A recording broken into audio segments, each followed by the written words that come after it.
Just to remind you that Marianne was Reader in Educational Leadership and Management and Assistant Dean of Research at the London Institute, and has done a tremendous amount with some colleagues here, I think, with Jackie Lundy and others, in raising the profile, which we touched on twice today, of diversity, particularly gender issues in relation to leadership and management. And so Marianne's publications are in relation to that, but also in terms of research methods in educational leadership management, which I know are read by students all over the country. So really pleased to see you. Over to you. Thank you very much, and good afternoon, everybody. It's lovely to be here and to be able to talk, looking back on the last 40 years of how or how not diversity and equity was linked or not linked to leadership and management. I found it a fascinating business, actually, going back over the last 40 years of the organisation's journal and beginning to trace the patterns. But I'll tell you a little bit more about what I found in a minute. For me, the big question is equity and diversity an add-on area, or is it part of the mainstream? I mean, this really underlies what I'm going to be talking about for the rest of the time that I have. So just think about that for a moment. I mean, think about it if it really were mainstream. Think about the add-on. Do you remember that this morning Helen told us about Valerie Hall's single chapter in the book written in 1999 about crisis and crossroads of educational management? Well, it's typical that afterwards, having mapped out a plan for a book, for a module or whatever, somebody would say, oh, do you think we'd better do something about women? You know, and that would be added on. Suddenly there'd be one chapter, or gender, or diversity. And I think that's actually the key. If you take nothing else away from what I've got to say this afternoon, I hope you do take that away. Is it add-on? Is it enough if it's add-on, or can it ever be mainstream? What do we mean by diversity? Well, I mean, quite literally, it means different. And we tend, I hope, to value and celebrate difference. But actually, when it comes to it, a key issue about diversity is that we apply these shorthand stereotypes to it. And I think being human beings, we do seek sort of easy ways of coping with things. And one way of coping with new things, new experiences, new people, is to slot them into a category and attach a stereotype or two to that category. Unfortunately, those stereotypes often tend to be rather negative. They're shorthand ways of making judgments about people, popping them into a box. And we do that to a considerable degree. It's our way of coping with life. It has to be examined. And while we're talking about stereotypes, I'm talking about stereotypes in the context of leadership and diversity. Of course, there's a very strong stereotype of who is the leader. This stereotype has held good over long periods of time. It's still strong and going well today. It crosses continents. And the typical leader, the person we identify as a leader, is male, is middle-aged, is middle class, and belongs to the predominant ethnic grouping of whichever country we're talking about. So in terms of this country, we're looking at white, Anglo-Saxon, Protestant, middle-aged, middle-class men. And anybody who falls outside that stereotype is seen as an outsider. Equity. Well, I won't dwell on equity too much, but obviously it means fairness and equality. But one issue that immediately raises is, are we happy with it being equality of opportunity, the so-called level playing field, or do we want equality of outcome? Because if we want equality of outcome, then something has to be done with that playing field. You know, it's all very well for everybody to start at the same point in a race.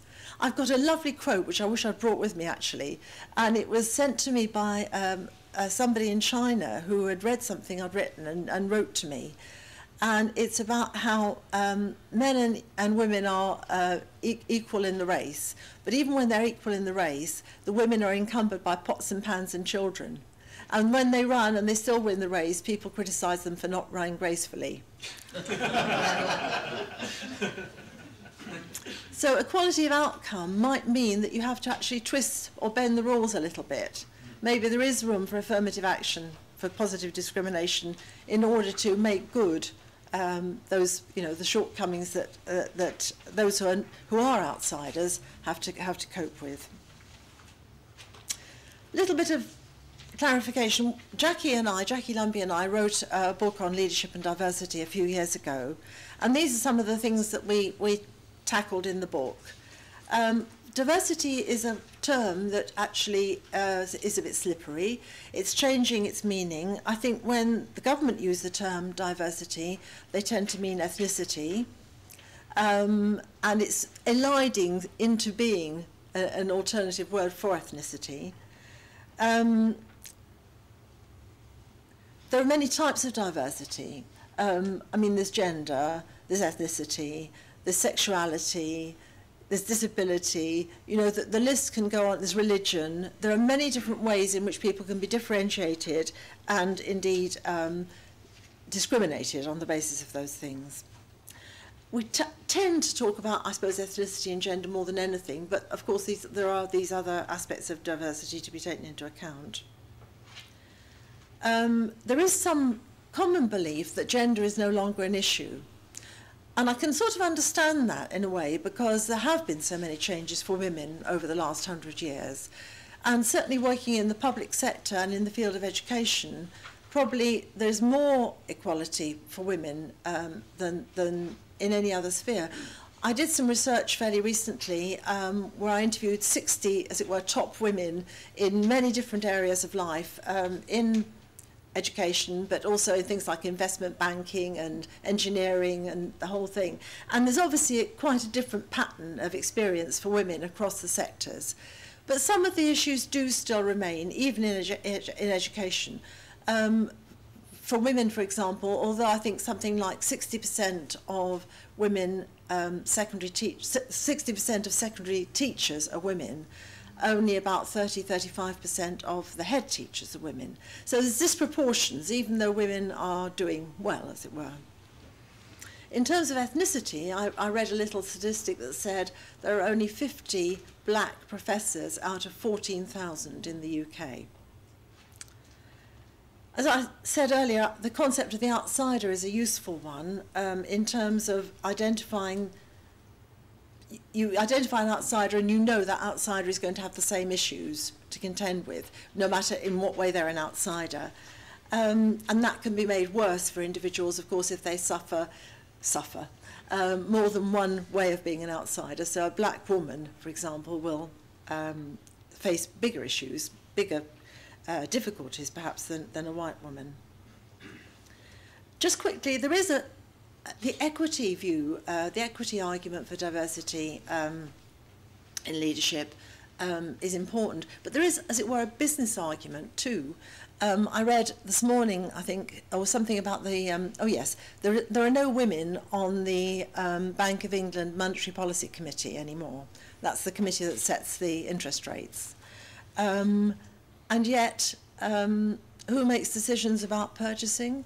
Well, at least 50% of those decisions are made by women, and actually probably an awful lot more, since women tend to be the people who buy things for the household, and have a big part to play in any purchasing decision.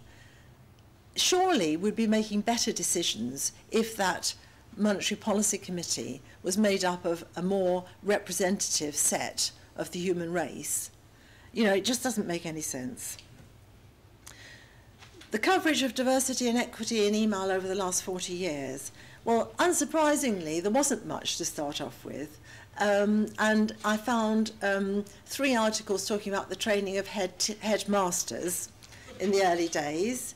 It wasn't really till the 80s that a certain amount of, a number of articles on gender began to appear. And there were a couple of really good articles in the 1980s as well on I suppose, diversity, really, sexuality, and also how comprehensive schools, a woman called Hazel Taylor wrote a really good article on how comprehensive schools were failing girls, ethnic minorities, lesbian, gay, you know, whatever, not answering the needs of all those people.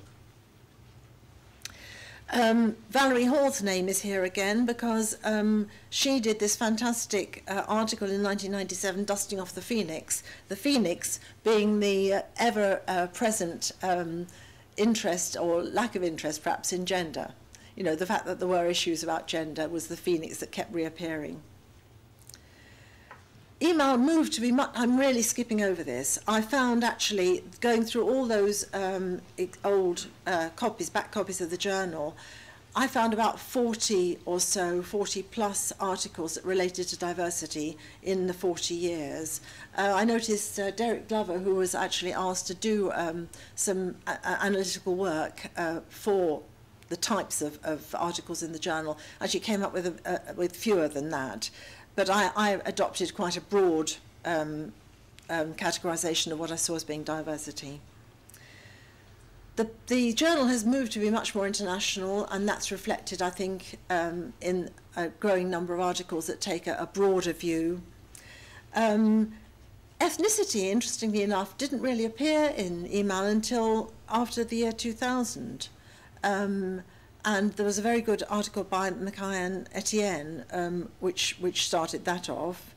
But there's been a move to talking about diversity rather than gender and ethnicity. But just in recent times, there's been a move back again to gender, but looking at gender in a slightly different way. When we talk about leadership and diversity, analysing the articles and indeed the literature in general on this area, you can look at, it divides up into two parts really. One is about becoming, the impact of diversity on becoming an educational leader, which is obviously very great. So it's issues of access to leadership, the outsider issue. The other issue is about practicing leadership for diversity. You know, actually looking at the impact of diversity on both students and staff, and the way that people then lead their institutions. If I look first at that one, the becoming an educational leader, well, one thing is that there is a bit of a denial of there being a problem. I've already referred to that in relation to gender. And Jackie Lumby found great difficulty in obtaining statistics. She's been involved in a research project looking at gender in particular in the Commonwealth countries. Very, very difficult to just get a hold of the stats. And it is in this country too. It's surprisingly difficult, actually. You'd think it would be dead easy, but it isn't. And I think that lack of attention to provision of easy provision of statistics is very indicative of, well, just the problems that exist around the whole area. I mentioned that discrimination can be compounded where there are multiple aspects of being an outsider, like ethnicity and gender. The role of gatekeepers is incredibly important. There is still this business, inevitably, and it's to do with the stereotypes I was talking about earlier, that people will appoint in their own image. Now, if they're going to do that, you know, if it's a white men-dominated leadership, then there's less incentive to ensure, even today, that we are clear and fair in the sort of categorizations we put on candidates for leadership. There's more emphasis as well now, though, on combating the barriers through mentoring and networking and special training, and also through stressing women's own agency. You know, the fact that women may choose to do something other than be a leader. They may choose which way they want to go. So it's not as if they have to become leaders. How's my time? You've got a good 5 minutes. Okay. 6. I've got an example here taken from research that I did fairly recently of the difficulties of access. This is a quote from a black woman secondary head teacher talking about becoming a head teacher. Huge obstacles all along the way, there still are. I don't want to get into the victim mentality, but I feel that there's a glass ceiling and it's more difficult for black women. People on panels are not sure you will fit in. I have to be careful with parents. If they saw a white man in a suit, that's the image of authority. They would respond to that. I have to be articulate and stand firm, not be swayed by how people see you. It's important to be clear about values and where they fit. I'm very aware of the effect I have on people who come in to meet me. I have to be very professional, very clear. I mean, there you go. I mean, that's just one little example, but it's talking about access, it's got intersectionality, it's got stereotypes in it, it talks about the gatekeepers and the barriers, and it talks about values. Moving on to the, as it were, the other aspect of diversity in leadership, diversity in the practice of leadership. I think what's important here is starting with the values of individuals who are leaders. Now, even in this time of distributed leadership, there are still people who are setting the standard, setting the ethos of a place, whether it's a school or a college or whatever it is. And it's really important, I think, that people stop and look at what the values are. Now, by values, I mean people may want and believe in different things, but I think it's important that they're examined. And for me, of course, the values would have to be about equity and social justice and equality and diversity and valuing diversity. But it's important that leaders stop and reflect and take time to actually think about what their values are and to take time with the rest of the people in the school, the institution, whatever it is, to do that. But as we know, leadership doesn't stop with the people or the individuals at the top. It has to be communicated. The values must be communicated. And establishing an inclusive culture, however that is done, could be through professional development, it could be through many different ways, is actually vital. What about diversity and focusing on the equity of student achievement? I don't know if any of you have come across the work of David Gilbourne, who has adopted theorizing from the States called critical race theory, which actually points to the fact that whiteness is just the standard, the basic standard for everything that we think and do and believe in our systems. Does that get in the way? Are we actually questioning that whether or not whiteness is the actual base from which we're all speaking? Are we thinking about whether or not our black youngsters actually are getting full equity? Are the levels of aspirations for them the same, or are they coloured in some way by stereotypes? Diversity and focusing on equity amongst staff. I've come across so many cases where BME staff have been pushed into pigeonholes that are associated with their ethnicity rather than their ability.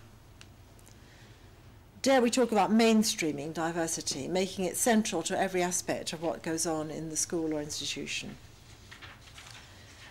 A quick example, this is taken actually from a Management in Education article, a study of teaching English as an additional language points to the need for a deeper understanding of different cultures and values, strong partnerships between all concerned, keeping accurate data. I mean, that's absolutely vital. Professional development program for staff, utilising members of staff from different cultures, and finally, leaders with the moral courage to tackle inequity in society. Challenges for the future. Okay. There are, within the topic that I'm talking about, leadership, equity and diversity, there are areas that have been somewhat neglected. Funnily enough, looking at the email articles over the last 40 years, there are very, very few that have looked at leadership for diversity and the relationship with student achievement. There's very few that focus on whether or not we're actually, as leaders, making those sort of connections that feed into equality of opportunity for all our students. There's very little on intersectionality. We tend to look at gender or ethnicity, for example. There's very little on religion. I mean, Saeeda Shah has done some really good work on Muslim staff and pupils.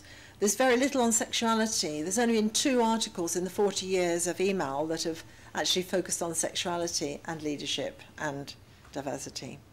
There's very little on disability, that virtually nothing. Implications for theory. Right, well, one thing about diversity is that I'm not sure whether or not it's being taken into account when we think about distributed leadership. Jackie's just been doing some work on this and raises, you know, some really interesting questions. If we're trying to say that distributed leadership is happening in schools, are we sure that actually, that for example, BME staff are getting a fair share?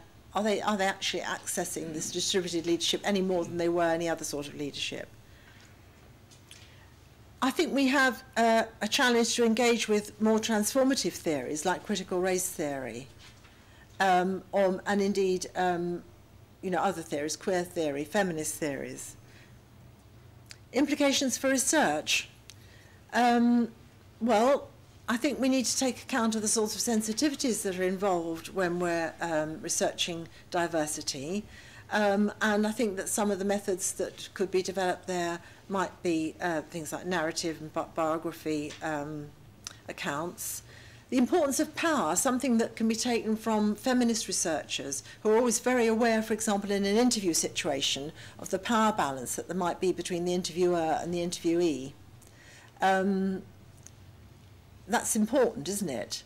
You know, to what extent does the interviewer dominate the interview? To what extent is it an equal partnership? And I think we need to take that into account as researchers. How is the power balance in any research situation? And also accessing. I was involved with some research on what we termed visibly Muslim teachers. Now, that was very sensitive, as you can imagine. And the only way, really, in which that could be addressed was by a visibly Muslim male talking to visibly Muslim male teachers. There wasn't much. It wouldn't have been any good me going, I don't think, and trying to interview. There was so much difficulty, so much suspicion, so much fear around the whole area. So we have to think about that. And then finally, some practical implications. A real bugbear of mine is that diversity and equity is not automatically included in training programs for educational leaders.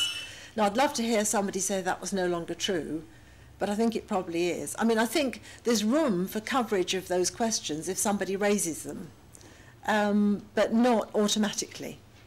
Whereas to me, that's absolutely basic to what ought to be involved in training for educational leaders.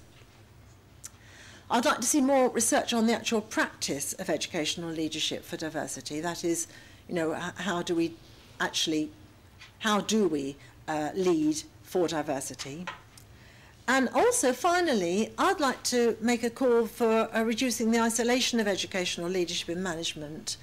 There's an awful lot of really good research goes on in the sort of broader management field on diversity. There's some very good practice in business.